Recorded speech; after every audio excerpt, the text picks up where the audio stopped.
rocking with the Locked and Loaded RN. If you're new to my channel, bienvenidos. And if you're one of my awesome subscribers, welcome back. So just as I promised, I have an awesome guest here today, my loctician. She'll be introducing herself shortly. But before we get into the video, don't forget to like my video, share my video, and subscribe to my channel. So I'm going to have her introduce herself. Hello, my name is Aymanie Nelson, and I am the creator, owner of RYL Locks, as well as RYL Locking Studio, and I specialize in interlocks and sisterlocks. Okay, so today we're going to be doing a video based on questions that I keep seeing asked over and over again in different lock groups that I'm on Facebook. And so I decided I will go through, pick out the questions that I see frequently asked, and I will get you guys the answers straight from a loctician's mouth so that you have to wonder no more. So our first question is going to be, what is the difference between sister locks and micrologs? So that's a great question. So it all kind of depends on who you go to. So when it comes to sisterlocks is created using a technique that allows it hair to be interwoven into itself, like an interlocking technique. And there are different patterns that are used depending on the person's hair characteristics. We evaluate, or what is, I should say, considered is the person's density, the hair texture, and things of that nature. And then a technique or pattern is selected based off of that information to establish and maintain the locks. When it comes to micrologs, mini locks, or other locking techniques, it all depends on who you are going to. You have some individuals who will start the lock off using a braid, a two-strand twist, or even an interlocking method. Oftentimes, the hair is not really, one does not really factor in the hair characteristics to determine different locking patterns. Oftentimes, it's just one size fits all. But again, it depends on who you go to and what type of former trainer they have had. Okay. Because I've seen that one over and over again, the argument of, they're the same thing, they're not the same thing. And the only person that would know is if you see, if you know the grid, only a professional. So, and it's funny because now you're actually going to see a lot more people who have different locking techniques that have a grid. Okay. Before, in the past, that wasn't really the case, or you weren't really seeing it as often. So oftentimes, you can't just rely on the grid to determine whether or not the person has sister locks versus another type of locking technique. And also, the process to begin, it looks a little different in the beginning. Okay. So if a person's starting off with a two-strand twist, for example, you'll actually be able to see the twist, right? Mm-hmm. You can tell in the beginning. Or a braid, you can see that. Mm-hmm. And then over time, as the hair begins to lock, then it starts to form and develop. And then at that point, it's really oftentimes difficult to see how the hair began. And that's all a part of the whole locking technique. A lot of times, for me, I can look at someone's hair and I can determine whether or not the hair was started from a braid or a two-strand twist in the beginning. So in other words, I was going to ask you that, will it take a trained eye to be able to see the difference between sister locks and micrologs? In the beginning, depending on how the hair started, I feel as though, it all kind of depends, right? So if a person is starting off, and the technique was done using an interlocking method, you may be able to tell as a trained loctician. Okay. There are certain things that we do look for in the grid that helps us to determine how the person's locks were, if it's in alignment with the sister lock, procedures, techniques, and things of that nature. So, I mean, it kind of depends. Okay. Mm-hmm. So, the next one I see a lot is rose water good for sister locks? That's a great question. So, I have to say, anytime it comes to products, right, you always want to make sure that you talk to your loctician. I have to say that, and I get a lot of questions all the time about this. For me, personally, I have not noticed any adverse reactions using rose water when it came to me using it on my locks, or even my client friends using it on their locks. I also have to say that for me, the rose water really didn't do much for my locks. Okay. So is it a bad thing? From my experience, no, it isn't. Okay. So how often should someone get a retie? It depends on your loctician.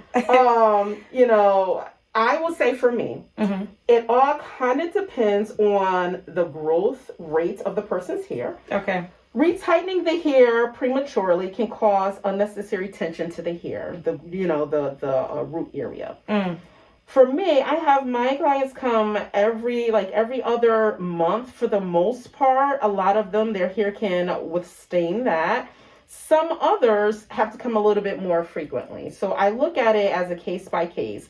I have heard sometimes people will go in for their retightenings like for, every 4 weeks. I typically don't have that experience unless the individual's hair, has been recently established and they have a softer or looser curl pattern. Okay. And we are trying to keep the locks from sliding out. Okay. But if the hair is, a tighter curl pattern, oftentimes I am not seeing my client friends that often because their hair is not growing that quick to warrant, like a full rotation. Unless, again, I'm trying to correct something. Okay.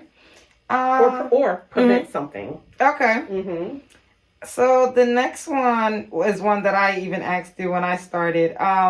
What should someone do to get rid of dandruff? So one thing you want to do is to try to, let me go back. I have found that using an apple cider vinegar rinse on the scalp is really, really helpful. And this is something that I would recommend that my client friends will start off doing first. Okay. My goal is not to have them applying product oils to their scalp if it's just not needed. And shampooing your hair a bit more frequently might help as well. So ultimately, I would say the go-to for me would be the dandruff to help mitigate that or deal with the fact that your hair is producing so much dry skin, Okay. And also massaging the scalp a bit, I find to help, bring, stimulation to that particular area that helps to allow your natural oils to release and things of that nature. So, okay. But I would say my go-to is the apple cider vinegar. And I feel like also, that people sometimes forget the holistic, view of also drinking enough water and, or diet and stuff as well. Diet does play a role. You bring up a very good point. Right. So, you may find, and I do also like to tell people to document. Like if you're noticing that you have a lot of dandruff going on, kind of document what are some of the things that you're consuming. And then if your diet begins to change and so does the dandruff, then that might tell you something. You may be consuming something that is having some type of reaction internally, right, but it's now showcasing outwardly. Very true. Okay, so how can someone get relief from itchy scalp after a retie? So that was something I remember was a new feeling, especially when my hair was first established, that I was like, so itchy. I wanted to go in on that. So what's something someone can do to get some relief? Apple cider vinegar rinse. Okay. I'm just saying, I love it. I actually suffer from psoriasis and it really impacts my scalp. Okay. And sometimes, the itchiness is a factor and as well as the flakes, right? It's like a more intensified version of dandruff. Okay. And anytime I use the apple cider vinegar rinse, it helps, and especially when I follow it with a clarifying, like a starter, the Sisterlocks starter shampoo, it works really, really well for me. And I have found that to be the case for a lot of my other client friends who suffer from the excessive dandruff as well as dry, itchy scalp. Okay. We're dropping keys here. You guys, I hope you have a pen and paper. I said it works, y'all. Don't knock it till you try it. Okay, so do traditional locks grow faster than Sisterlocks? No. Your hair style doesn't determine how fast your hair is going to grow. Okay. Typically, when it comes to, oftentimes when people think about that, they mostly are thinking about just seeing the length. Right. So in order to maintain the length, to not have breakage, things of that nature, it's all about how you are handling your style. So if you're going for a protective style, like, let's say, Sisterlocks, Locs, you're not combing, manipulating your hair like that. So you're going to see that growth. You're going to notice that your hair is going to just thrive. And this is true for anyone, even as a loose natural, to be honest with you. Okay. So your hair growth is what it is, but it's the maintenance of that length that people are really oftentimes concerned about. And you're, again, able to see that just by having proper, hair caring strategies where you're just kind of like leaving your hair alone. I think that people tend to feel like traditional locks grow faster because you see the results fast. You know, because it's.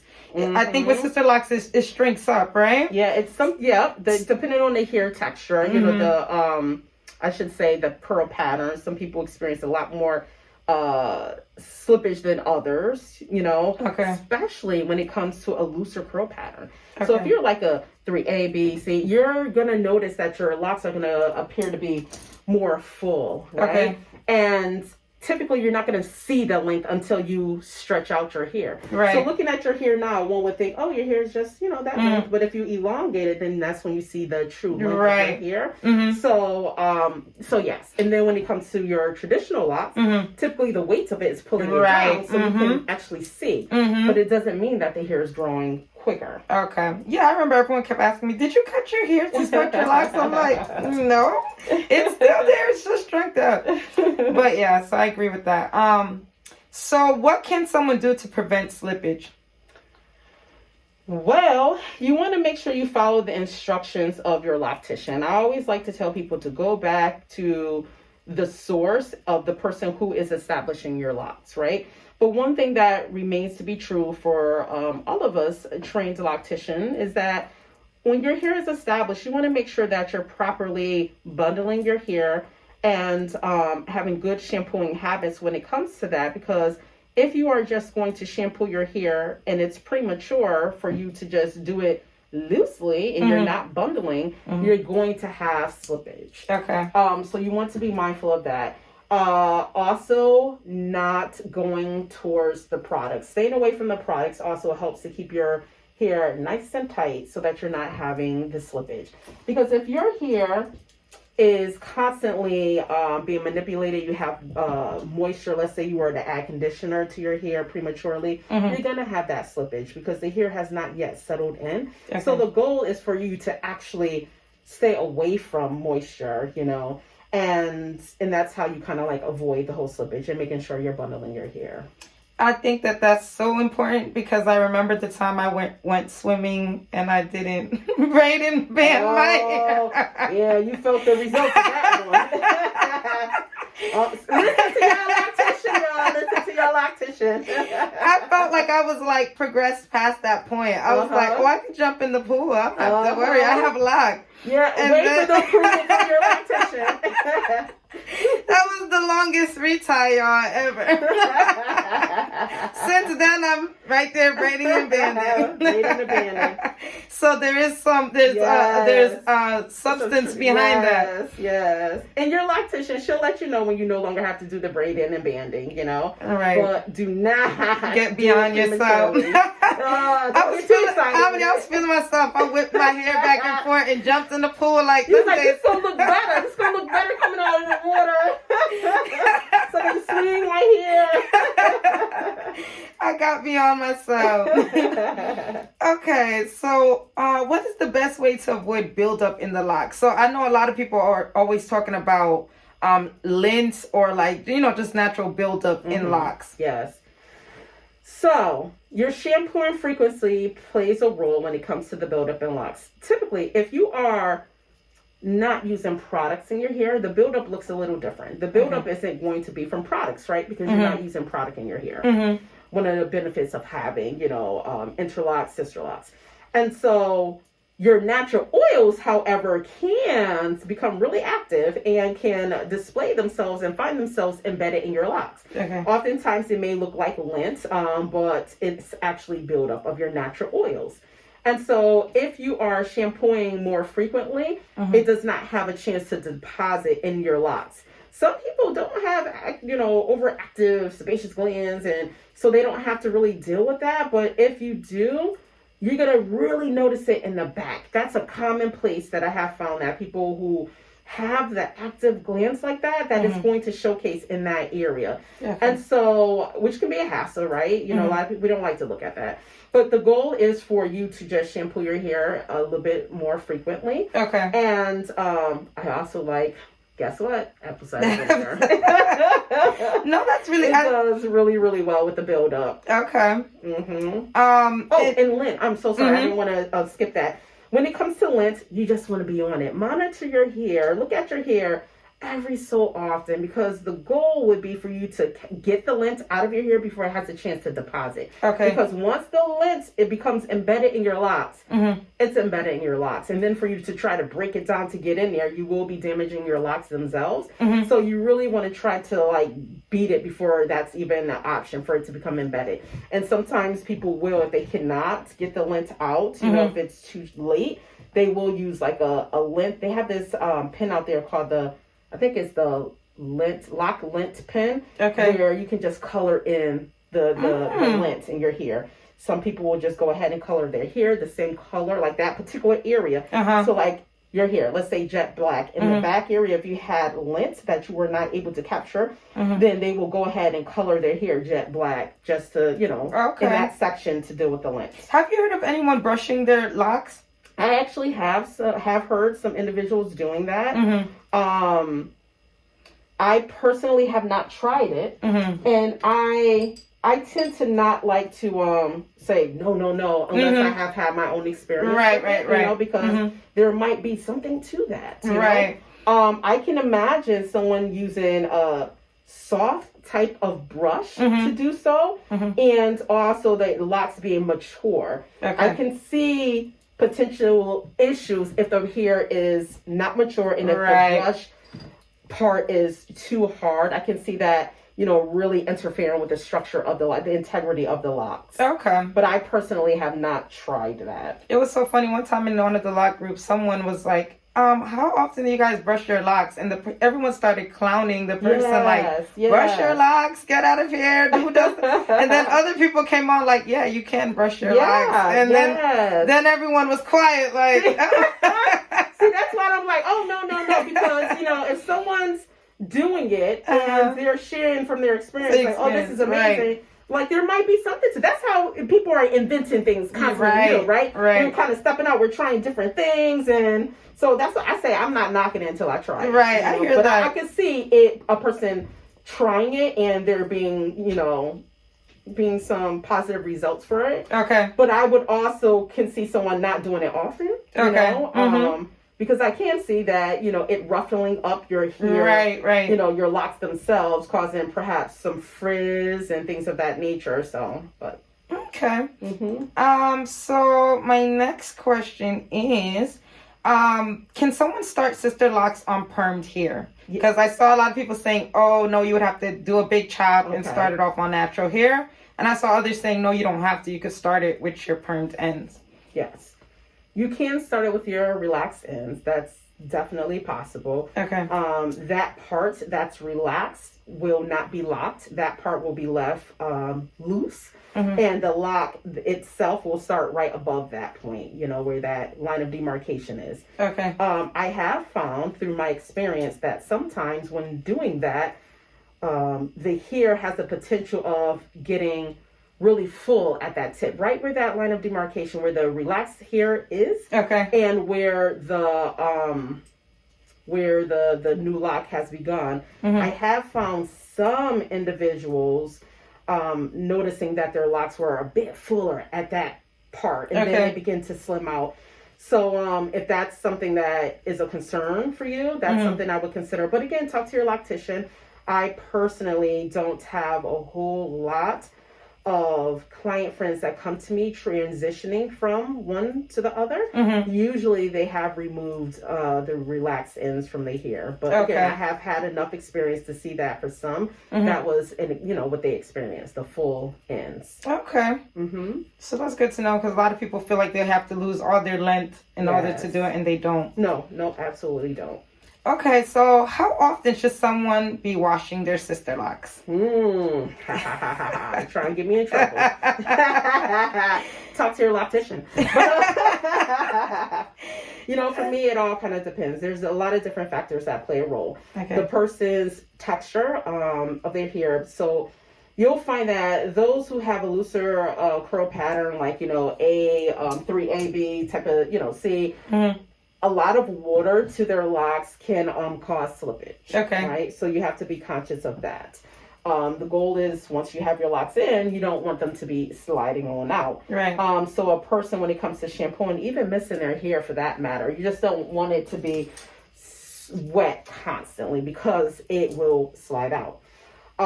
In terms of the frequency, I also say, well, what does your habits? Well, I don't want to say habits. What does, like, do you sweat? Like your lifestyle? Okay. Lifestyle. Thank you. I'm like, what is the word I'm trying to say? Your lifestyle. If you are active in the gym, you're sweating a lot. You might find the need to, do something to your hair, your scalp more often, right? Because the sweat, the smell, things of that nature. But for me, I tend to have folks shampoo it, like depending on where they are on the phase, 1 to 2 times in between seeing me. Okay. Just so that I can make sure that their locks are in place and things of that nature. I will have them increase the frequency if I notice that they do have their natural oils that are super active. Okay. The thing is, what sometimes we don't think about is the fact that as a loose natural, we're oftentimes adding product to our hair, which causes buildup, which causes us to need to shampoo more frequently. Because if you're adding product to your hair, even if you're doing a wet and go or a wash and go, you're adding product gels to your hair, then you step out and you have the environment, the wind's blowing, the dirt, debris is being, drawn to your hair. It forces you to have to shampoo your hair a bit more frequently. When it comes to your locks, you're not adding products to your hair, so you are able to kind of go a little longer in between shampoos. You also don't want to do it too frequently to the point where now your natural oils, you're just robbing your hair from that, now it's just dry and brittle. So it's really truly finding that sweet spot. And again, as you are working with your loctician, you can have that discussion with her and she can let you know what she's actually seeing with your hair to determine what needs to change, if anything at all. Right. Okay. So if someone has thinning or dense hair, will Sisterlocks be a good option for them? It depends. Okay. It depends on how the density of the hair. If the hair is super dense, yes, you can absolutely. It becomes more of an assessment depending on the density. If it's low density, like if the hair is not as, dense, you definitely have to factor that in because you don't want to have locks put in the person's hair and then it's just not able to support that. Okay. And then the locks are snapping and breaking and things of that nature. So it really kind of depends on the person's density and the loctician will be able to better assess that, upon the, when they go in for their consultation. Okay, yeah, because I see a lot of people post, they have really fine hair, and so, they would like to get them, but they don't know if they can, and, I see some other people post encouraging pictures like, oh, my hair was really thin or dense or fine, and then, look how full it got from Sisterlocks. So I see both sides, like you said. Yeah, and I have some clients who have low density, and they have locks, and their locks are thriving, right? Okay. So it's definitely possible. Okay. So there's hope. There's hope, there's hope. And then one thing I will say when it comes to Sisterlocks, that the different patterns that exist, a loctician will assess the person's hair, the density, to determine what locking pattern that is going to be used for them. Okay. So if a person has low density, the goal is to, create more volume, more density as their hair, begins to go through that locking process. And a person who has high density, the goal is to kind of like keep, contain that. So it's not like too out of control for a person to maintain. Okay. So how long after an install does someone have to wait to color their locks? I would say speak to your loctician. I hear a lot of, or I read a lot of posts where folks are saying, you should not color your hair until after the first year. That is not what I personally subscribe to. I tend not to, make decisions like that based off of just, anything like, like color, right? So for me, I like to assess the person's hair to determine their locks, to determine whether or not they can. Because I have had situations where someone has come to me, I established their locks, and about 4 months later, they wanted to color their hair after assessing their hair. I was like, oh yeah, you're good. Okay. You're good. Go ahead, do your color. So me personally, I like to take it case by case because for me, in this case, it's not just one response fits all. Yeah.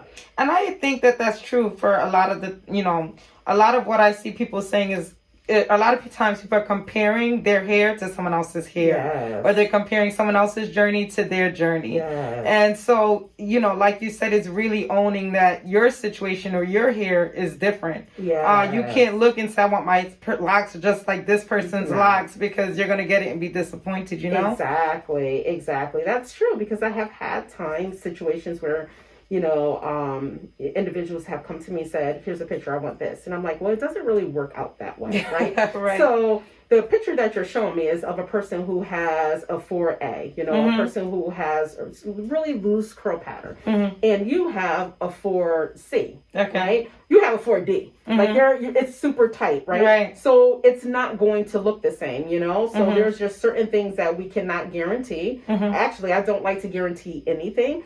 I do like to give them examples of what they might look to experience when it comes to their lock journey. But yes, you're right. If there's just so many different factors that play a role in how your locks look versus someone else's. Yeah. Sure. And so what is the length minimum to get sister locks?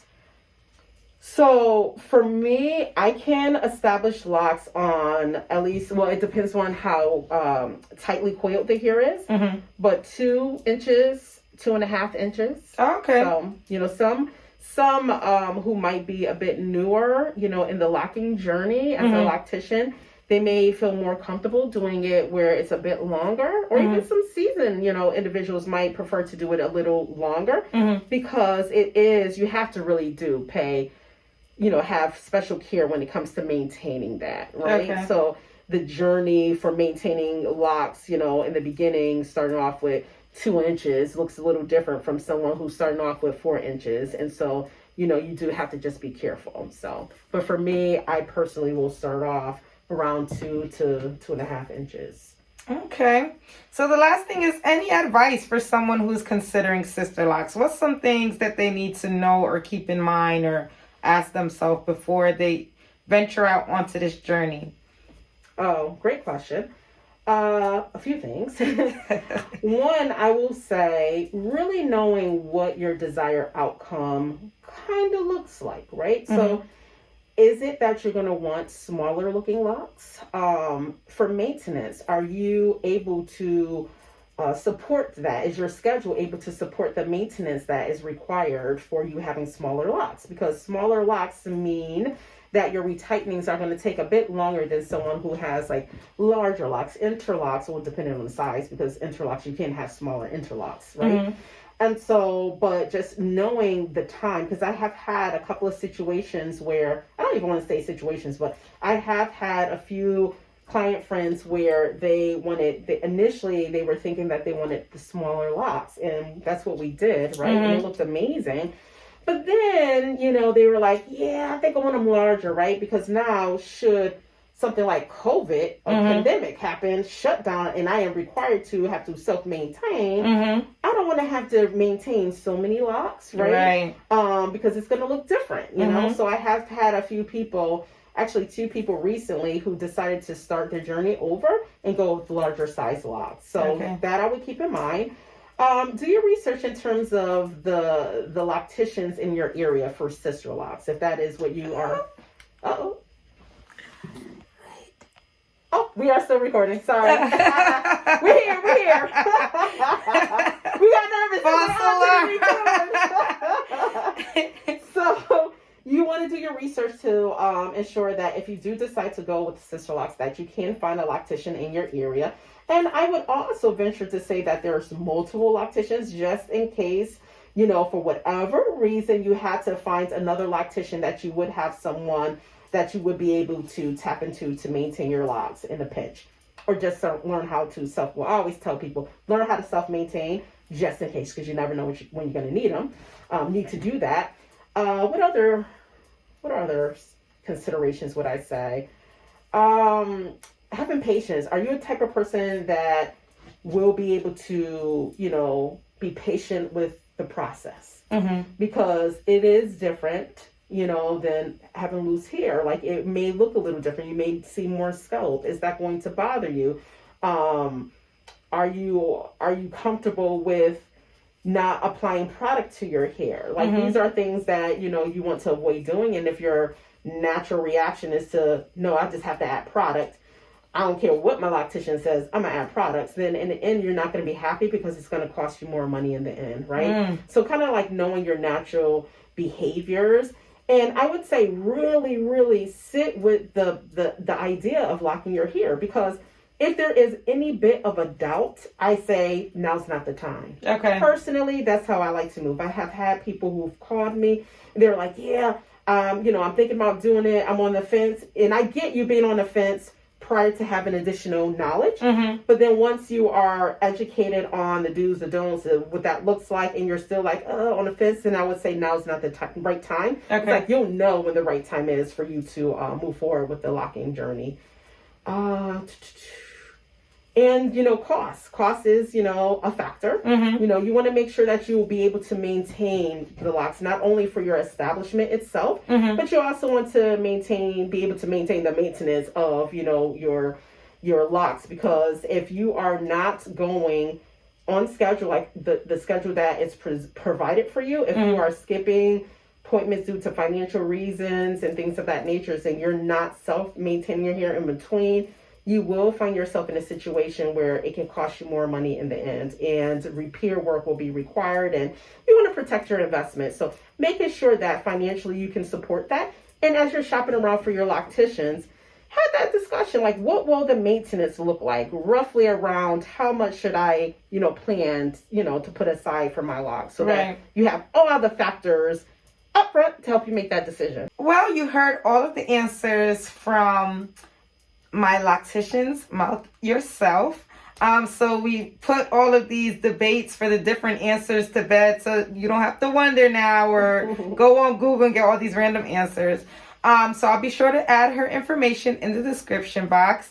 And I hope that this was beneficial to you. Aymanie, thank you. I told you guys I have one of the best locticians, well, the best loctician in, you know, the area. So, it's a lot of us out here. We are all good. But thank you. She's the best. Don't listen. But until next time.